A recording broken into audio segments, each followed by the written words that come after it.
When Neptune first came forth, and the central sun began to draw energy to itself, mostly from its parent the sun, the atom began to consolidate into its form. That is, it began to shape itself into the pattern that was projected for it before its birth. It occupied what is known as the cradle orbit, the orbit within the orbit which Mercury occupies today. In this orbit, the child is able to draw its substance from the parent more successfully, as it is much nearer to the parent. As it drew substance from its parent, it began to consolidate into form. Instead of remaining mere gaseous vapors in the nebulous state, the chemical elements began to segregate and consolidate. The resultant solids from chemical action began to consolidate, and rock structure began to form under intense heat and pressure. As this semi-liquid substance became more consolidated, it began to cool on the surface, and a crust formed. This crust became heavier and more dense, both by the cooling process and by the assimilation of particles upon and added them to the outside of the crust, became strong enough to hold the revolving mass together. This mass became the primary rock structure of the planet, with a semi-liquid molten mass at its center. Then, from the resultant gases and vapor, water began to appear as the product of the union of these gases. The nebula then became worthy of the name planet. It was now fast evolving toward a condition where it could sustain life, yet it must go on for eons of time, adding to its structure, particle by particle, from the outside.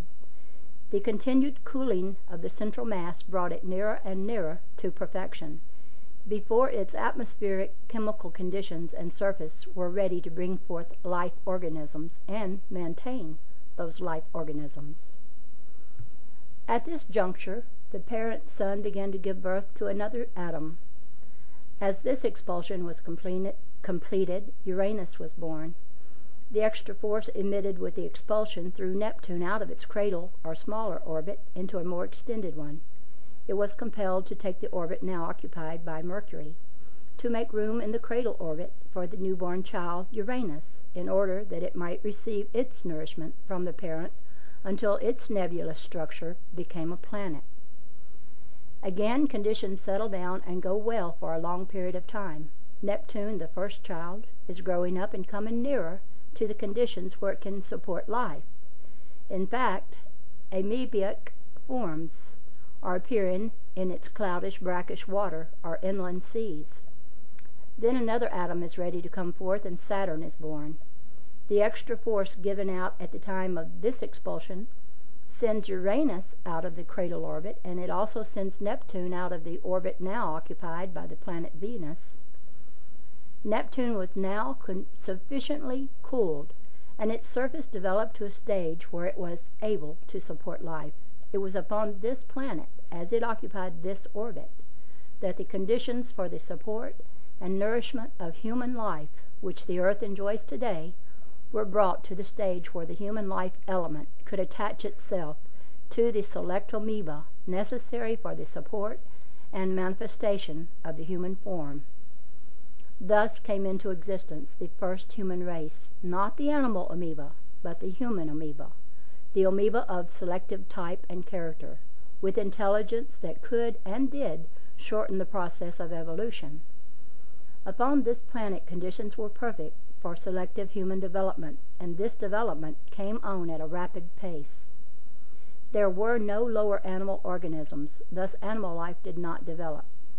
The planet was occupied by superior human beings who rapidly developed into a perfect human race, who were all able to sustain and supply themselves directly from cosmic or aqueous substance.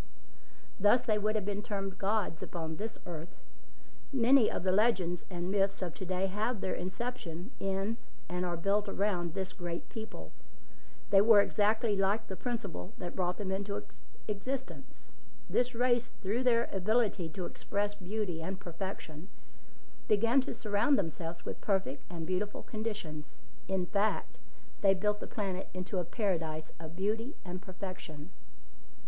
It was intended that this race should forever maintain this perfect condition which they had accomplished by absolute control of all the elements. Thus, when they put forth a desire, it was fulfilled instantly. As time moved on, some began to evidence inactivity and selfishness in attempting to outdo their fellow man. This condition brought on divisions, and divisions brought on selfishness and greed, which caused dissensions. The time that should have been spent in creating for service and advancement was dissipated in strife and contention.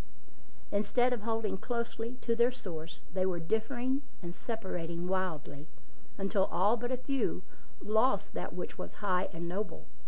All but the few let go of their security and protection. This caused a vortex to gather around the planet.